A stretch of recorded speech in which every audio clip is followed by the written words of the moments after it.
Hello friends, सभी किसान भाइयों को मेरा नमस्कार।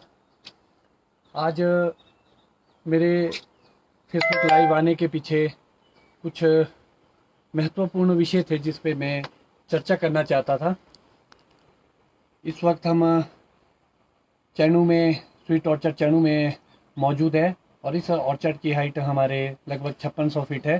तो आज का जो हमारा जो महत्वपूर्ण विषय है, कुछ ऐसी बीमारियां जो आज या जो जिस पे हमें ध्यान देने की ज़रूरत है, या जो आने वाली है या जो आ सकती है आपके ऑर्चर्ड में, उसके रिगार्डिंग मैं आपको कुछ चीज़ें बताना चाहूँगा। और उससे पहले कुछ आजकल का जो उपयुक्त समय है, एक तो आपकी फ्रूट थिनिंग का हो गया कि आपके अगर ओवर क्रॉपिंग है तो आप उसको कैंची से प्लग कर सकते हैं, या आप पॉलिनाइजर वैरायटी को अगर आपने झाड़ना है तो जो आप प्लेनोफिक्स इस्तेमाल करते हैं 80 से लेकर 90 ml पर 200 लीटर के हिसाब से आप गोल्डन या रेड गोल्डन को आप फ्रूट की थिनिंग कर सकते हैं। उससे पहले जो कुछ महत्वपूर्ण विषय है, आज की ये लाइव आपके लिए बहुत ही महत्वपूर्ण होने वाली है, क्योंकि आजकल का जो वक्त है वो कुछ चीज़ों के लिए बहुत ही उपयुक्त है। तो थोड़ा सा क्लोज रखें। अगर आप इस प्लांट को देख पाएंगे तो ये इस वक्त लगभग ग्रोथ इसकी लगभग 6 इंच के करीब आ चुकी है प्लांट्स की। तो अगर आप देख पाएंगे, ये जो टहनियाँ निकली है, हमारी ब्रांचेस निकली है, इसको बेंडिंग का वक्त हो गया, टूथपिक बेंडिंग का। इसके लिए आपने क्या करना है,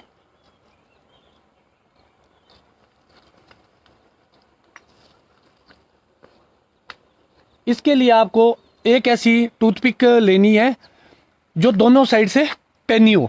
और इसका इस्तेमाल कैसे करना हमने, इसका इस्तेमाल हमने ऐसे करना, अगर आप इन ब्रांचेस को ऐसे ही रखेंगे तो ये बिल्कुल पैरेलल आपके टॉप के पैरेलल में जाएगी और ये काफ़ी मजबूत हो जाएगी, जिससे अगली साल आपको इसको कैंची से काटना पड़ेगा। तो इस साल आपने क्या करना है, इस टहनी में टूथपिक यहाँ फंसा के और सामने फंसा के ऐसे रखनी है, जिससे ये स्ट्रेट हो जाएगी लगभग। जिससे जब ये स्ट्रेट हो जाएगी तो सारी एनर्जी आपकी सेंट्रल लीडर में भागेगी और सेंट्रल लीडर काफ़ी मजबूत हो जाएगा। इसको हम टूथपिक बेंडिंग कहते हैं।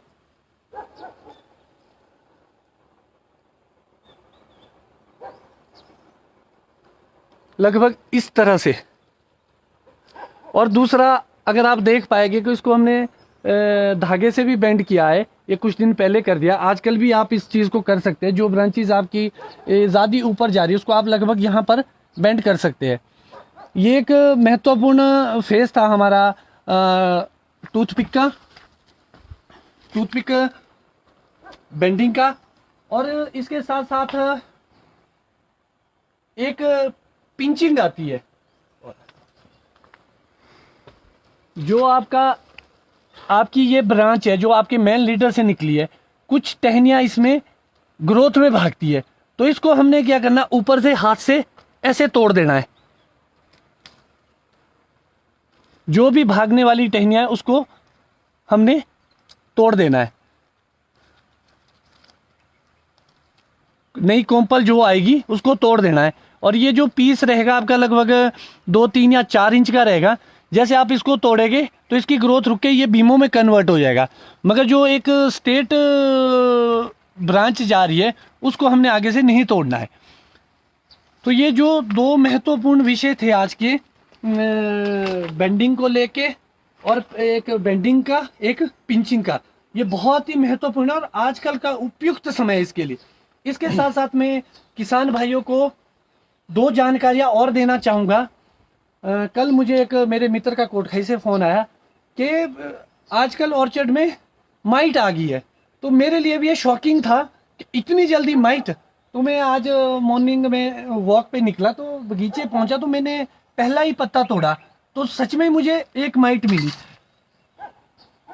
तो उसको, अगर मैंने जो पत्ता तोड़ा था उसमें अगर मैं आपको दिखा पाऊँ,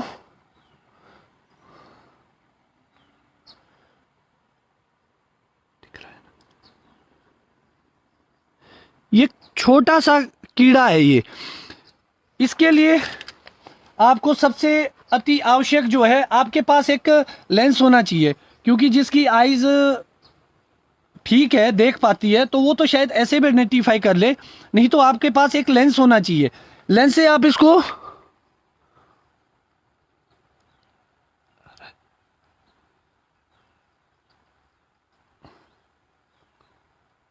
नहीं दिखेगा,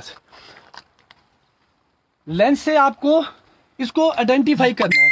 अगर कुछ किसान भाई को अब लेंस कहाँ से लाएंगे, ये भी एक दिक्कत आएगी। अगर आंखें से भी नहीं देख पाए तो आपने क्या करना है, एक पेपर लेना है, कागज लेना है, कॉपी का, प्लेन हो, लाइन वाला हो, उसके अंदर आपने पत्ता रखना है यूं करके, और उसको ऊपर से आपने दबा देना है, तो उसमें आपको ब्लड लगेगा। वो आपने देखना है कि अगर उसमें ब्लड लगता है तो आपके माइट है, अगर आप ऐसे देख सकते हैं तो ये एक बहुत ही महत्वपूर्ण फेस रहेगा। अगर माइट आती है, इसके साइड इफेक्ट्स क्या होंगे? सबसे ज्यादा मैटर ये नहीं करेगा कि इस साल क्या क्या फर्क पड़ेगा, इस साल सबसे पहले माइट आती क्यों है? जो आपके पत्तों के ऊपर हरापन आता है, ग्रीनरी आती है, उसको क्लोरोफिल कहा जाता है। जो ये क्लोरोफिल होता है, यही हमारा भोजन बनाता है।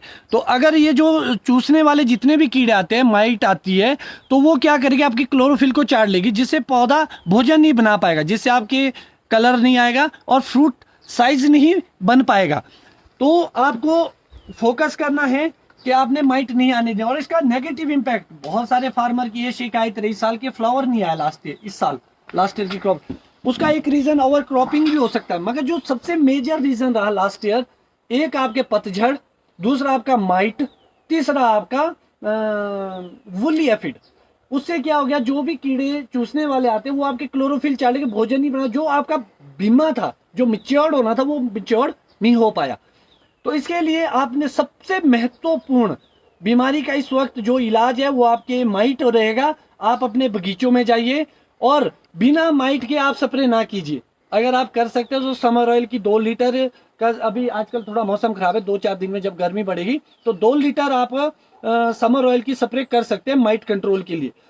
अगर आप माइटी साइड पे जाना चाहते हैं तो आप माइटी साइड पे भी जा सकते हैं, मगर माइट को रोकना बहुत महत्वपूर्ण है, क्योंकि इस साल की फसल के साथ साथ इसी चीज पर हमारी अगली साल की क्रॉप भी डिपेंड करेगी। कहीं फिर से ना किसान रोने लगे कि भाई हमारे फूल नहीं आया या बीमा डेवलप नहीं हो पाया। तो आपने माइट की ओर बहुत ध्यान देना है। अभी फिलहाल मेरे ऑर्चर्ड में एक माइट दिखी मुझे एक पत्ते में, तो पूरी तरह आइडेंटिफाई नहीं किया, इसके बाद पूरा विजिट करूंगा। लगभग 2-3 माइट तक आप ये चल सकता है, मगर ये बहुत स्पीड से फैलती है। आप अपने बगीचों में जाइए और जरूर चेक कीजिए, मगर जिस स्पीड से इतनी जल्दी आ गया ऐसे अच्छे वेदर में, तो ये बहुत ही सोचने वाली बात है। और मेरी विभाग से और सरकार से गुजारिश रहेगी, क्योंकि लॉकडाउन की स्थिति में शायद दवाइयों का अभाव रहे, तो कहीं ना कहीं आप कंपनी से या विभाग में सस्ते दामों पर किसान भाइयों को माइट की दवाई उपलब्ध कराए, क्योंकि ये बहुत बड़ा रूप ले सकती है माइट इतनी जल्दी आके।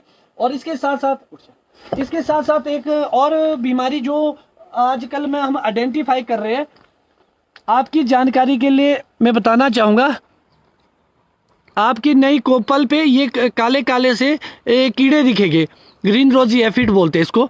तो इसके साथ साथ कई आप बार देखेंगे यहाँ एक चींटी लगी है। तो ये करता क्या है, नई कोपल में जो ऊपर आपकी जो भोजन होगा वहाँ सक करेगा, जिससे ग्रोथ में प्रॉब्लम आएगी और ये भी दिक्कत देता है।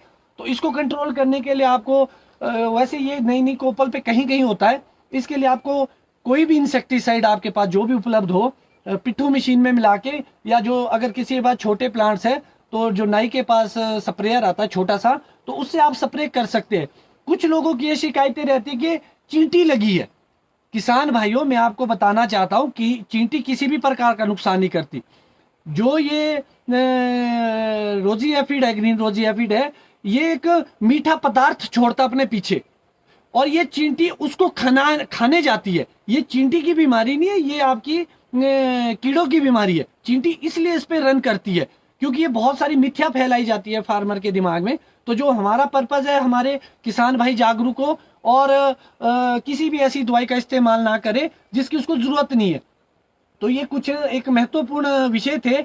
और इसके साथ साथ आजकल किसान भाइयों को पत्ता मुड़न की शिकायत, मेरे पास कोई बहुत सारे वो आगे, वैसे मैंने परसों भी बताया था, पत्ते मुड़ रहे हैं और ब्राउन से स्पॉट करके वो कर्ल हो रहे हैं। वो किसी भी लोग पूछ रहे हैं कि इसका इलाज क्या, मैं आपकी जानकारी के लिए बता देना चाहता हूं, इस बीमारी का कोई भी इलाज नहीं है, क्योंकि ये सैब के साथ फ्लो करता है। अगर आपको कोई दवाई बेच रहा है लीफ कर्ल के लिए तो उसका वो वेस्ट है आपकी, ये ऑटोमेटिकली ठीक हो गई। ज्यादा ये वेदर फ्लक्चुएशन से, जब ठंडा गर्म का ज्यादा टेम्परेचर रहता है उस साल ये प्रॉब्लम्स ज्यादा आती है, तो आपको इसके लिए स्प्रे करने की कोई जरूरत नहीं है।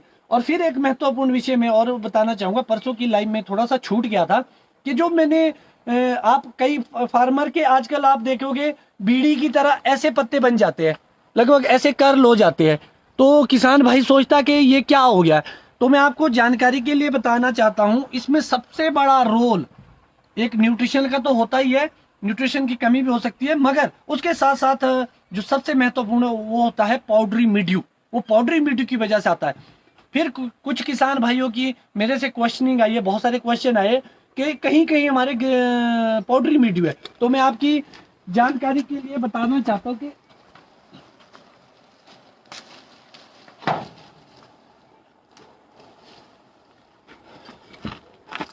आज एक और विषय आएगा कि पाउडरी मिल्ड्यू क्या होता है। बहुत सारे किसान भाइयों को हमारे पता नहीं है कि पाउडरी मिल्ड्यू क्या है।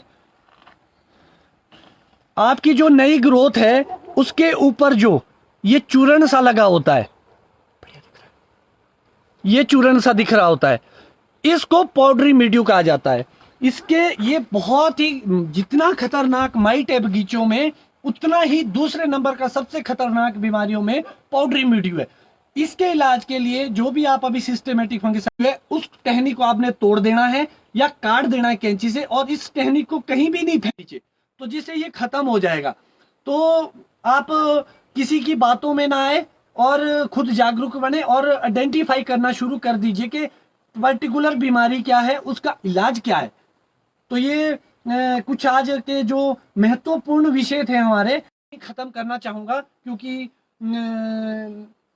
वक्त के साथ साथ जो जो नई बीमारी आएगी या जो दिक्कत शुरू होगी यानी, उसके लिए हम आपके साथ जुड़े रहेंगे और आपको ऐसे अवेयर करते रहेंगे। आज के लिए इतना ही, धन्यवाद।